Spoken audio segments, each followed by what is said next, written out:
വീടെന്ന ദേവാലയത്തിൻ്റെ കാവൽക്കാരൻ, മൗനത്തിൽ ദൈവസ്വരം ശ്രവിച്ചവൻ, നിശബ്ദതയിൽ ദൈവസുവിശേഷം പ്രസംഗിച്ചവൻ. പ്രിയ സഹോദരങ്ങളെ, നോമ്പിൻ്റെ ഈ 5-ാം ആഴ്ചയിലൂടെ നാം കടന്നു പോകുമ്പോൾ നാം ചിന്താവിഷയമാക്കുന്നത് വിശുദ്ധ യൗസേപ്പ് പിതാവിൻ്റെ ജീവിതമാണ്. കുടുംബങ്ങളുടെ കാവൽക്കാരൻ, നിശബ്ദതയിൽ ദൈവസ്വരം ശ്രവിച്ചവൻ, ഉള്ളുനൊന്ത് ഉള്ളുകളെ നനച്ചവൻ.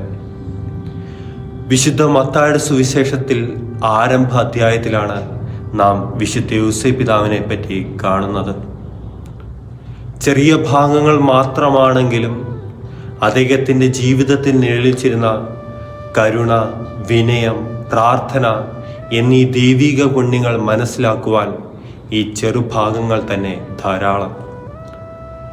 വിശുദ്ധ യൗസേപ്പിൻ്റെ ആത്മീയത എപ്രകാരമാണ് ക്രിസ്തു ജീവിതത്തിൽ ആഴത്തിൽ പ്രതിഫലിച്ചത് എന്ന് ചില ക്രിസ്തു ജീവിത സന്ദർഭങ്ങൾ നാം വിലയിരുത്തുമ്പോൾ മനസ്സിലാക്കാം.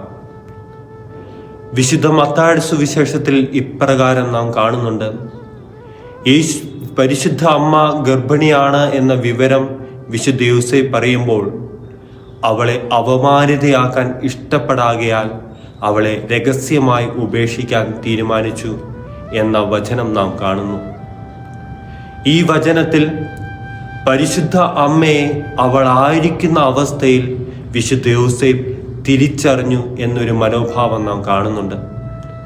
ഈ ഒരു മനോഭാവം തന്നെയാണ് ക്രിസ്തു തന്നെ തേടിയെത്തുന്ന പാപികളെയും ആ പാപിനിയോടും ക്രിസ്തു സ്വീകരിച്ച സമീപനം.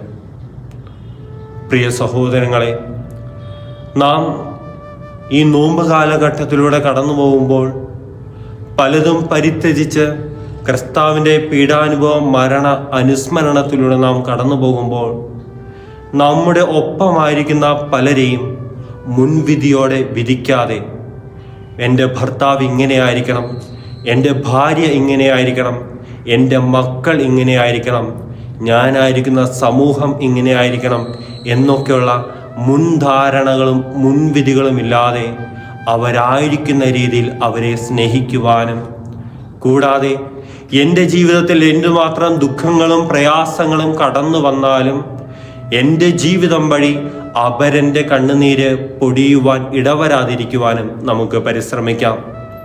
ഈ മൂല്യങ്ങൾ നമ്മുടെ ജീവിതത്തിൽ ഉൾക്കൊള്ളുവാനും പ്രാവർത്തികമാക്കുവാനും നമുക്ക് ശ്രമിക്കാം. പ്രിയ സഹോദരങ്ങളെ, തൊഴിലാളികളുടെ മധ്യസ്ഥനായ വിശുദ്ധ യൗസേപ്പിനെ നാം അനുസ്മരിക്കുമ്പോൾ എല്ലാ തൊഴിൽ രഹിതർക്കും വേണ്ടി നമുക്ക് പ്രാർത്ഥിക്കാം. തൊഴിൽ മേഖലകളിൽ പ്രതിസന്ധികൾ നേരിടുന്നവർക്ക് വേണ്ടി നമുക്ക് പ്രാർത്ഥിക്കാം. കടബാധ്യതകൾ നേരിടുന്നവർ, സാമ്പത്തികമായി വളരെയേറെ പിരിമുറുക്കത്തിൽ ആയിരിക്കുന്നവർ, അവർക്കായി എല്ലാം നമുക്ക് പ്രാർത്ഥിക്കാം.